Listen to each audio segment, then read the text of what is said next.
Greetings, salutations, it's me, James, your BA Sensei, back with another Power Query tutorial. Today, we're going to do bulk replace. We have a table, each column represents portfolios, and then the stock codes of each portfolio. What I want to do is I want to do a bulk replace, taking all those stock codes and replacing them with the stock name, basically ending up with something like this. So, let me show you how to do it. Alright, so we have the two tables. This first table is called portfolio table. The second one is called stock table. I'm just going to take this and I'm going to say, get that into Power Query. Alright, and you can see that's the pulling the first table in, but I'm just going to copy this and I'm going to add a step and I'm just going to replace that with that.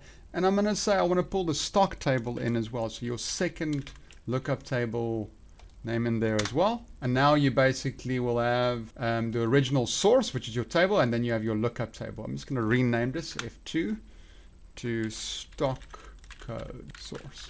All right, now I need to convert this into a list, like a list that has one row with basically the stock code and the stock name in it. So how do we do that? We just say cool, say table to rows. So now each item in this list represents a row of the previous table. I'm just going to rename this to stock code list because it's literally a list. We need to make it a list because we're going to use functions that look up the values.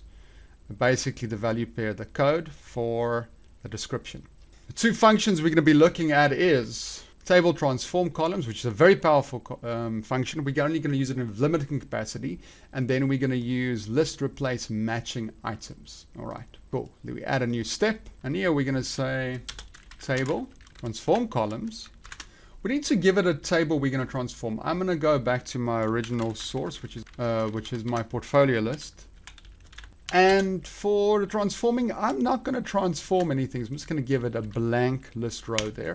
So we're not using the function to its full capability.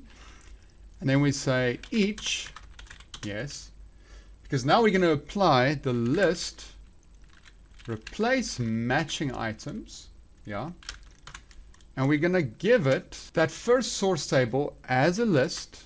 And we're going to replace every single item in there with things from the stock code list, which is the previous step. All right, and we're going to just say go. So now we basically have what we want, but it just has that listing. So if you want to convert that to the actual value there, take the curly brackets, say 0, and there we go. There's your end result. But let me quickly explain to you how that works. This transform columns basically takes this table over there, right? And it doesn't transform anything on it. But when we take that first table and we wrap it in brackets like that, this is what happens. If I do this, say we add a step, I just want to show you what will happen. If I take that and I wrap it in brackets,